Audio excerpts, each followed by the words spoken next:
الحمد لله نحمده ونستعينه ونستغفره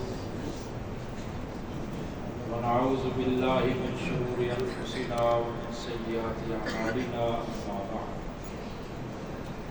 فأعوذ بالله السميع العليم من الشيطان الرجيم بسم الله الرحمن الرحيم الحمد لله رب العالمين الرحمن الرحیم مالک یوم الدین۔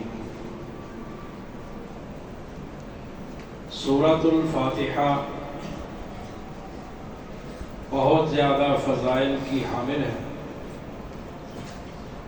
سیدنا عبداللہ ابن عباس رضی اللہ تعالیٰ عنہما فرماتے ہیں کہ ایک دن نبی کریم صلی اللہ علیہ وسلم کے پاس جبریل علیہ السلام بیٹھے ہوئے تھے، تشریف فرما تھے کہ اچانک سے اوپر سے ایک آواز سنائی دی۔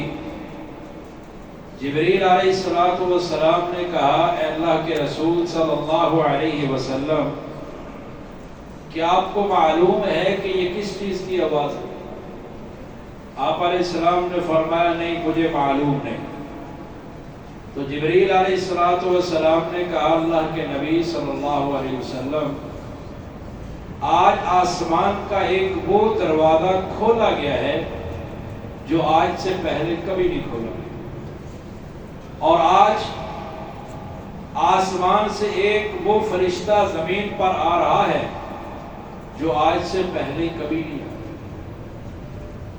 جبریل علیہ السلام نے کہا کہ آسمان کا وہ دروازہ کھل رہا ہے جو آج سے پہلے نہیں کھلا، وہ فرشتہ اتر رہا ہے جو آج سے پہلے نہیں اترا، اور وہ آپ کے پاس دو نوروں کی خوشخبریاں لے کے آ رہا ہے۔ وہ دو نور کیا تھے؟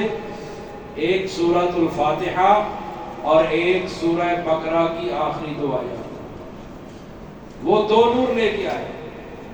اور جبریل علیہ السلام نے کہا کہ یہ جو دو نور ہیں آپ سے پہلے کسی کو نہیں دیے گئے، آپ کی امت میں سے جو ان دو نوروں کو پڑھے گا، سورہ فاتحہ کو پڑھے گا، سورہ بقرہ کی آخری دو آیات کو پڑھے گا، جو ان کو پڑھے گا اللہ تعالیٰ ان کے اندر جو کچھ موجود ہے، جو دعائیں، جو چیزیں ان کے اندر موجود ہیں، پڑھنے والے کو اللہ وہ ساری چیزیں عطا کر دے۔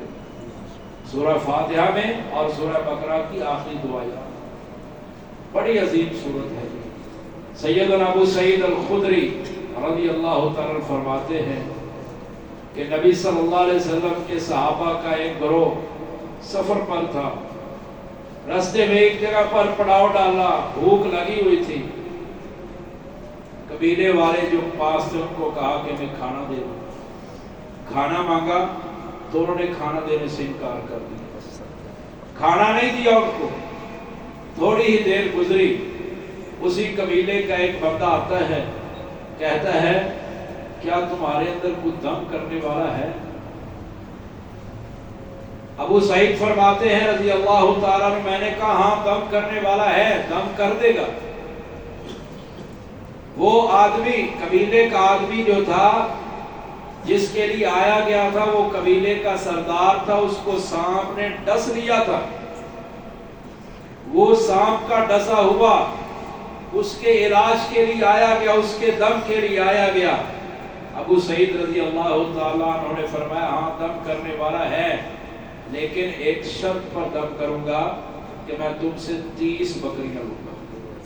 30 بکریاں، جنہوں نے پہلے کھانا نہیں دیا تھا، ان کو کہا کہ میں تم سے 30 بکریاں لوں گا پھر دم کروں گا۔ ابو سعید رضی اللہ تعالی عنہ نے 30 بکریوں کی شرط پر دم کیا، سورہ فاتحہ پڑھ کر دم کیا، تو اللہ رب العالمین نے سانپ کے ڈسے ہوئے کو تندرست کروا دیا۔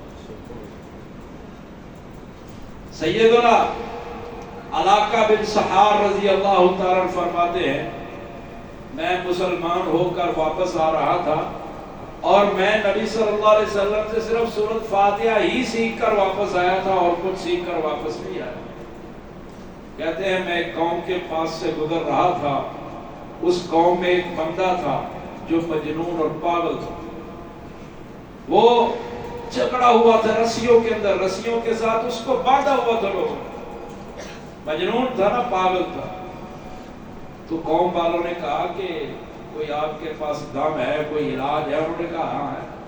علاقہ بن سہار رضی اللہ تعالیٰ عنہ نے صبح و شام 3 دن مسلسل صبح و شام اسے سورہ فاتحہ پڑھ کے دم کیا۔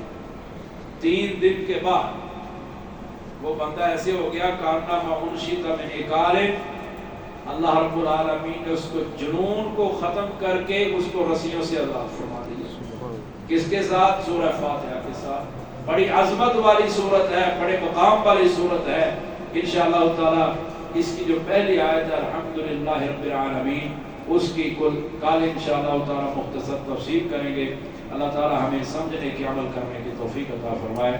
سبحان ربک رب العزت عما یصفون وسلام علی المرسلین والحمد للہ۔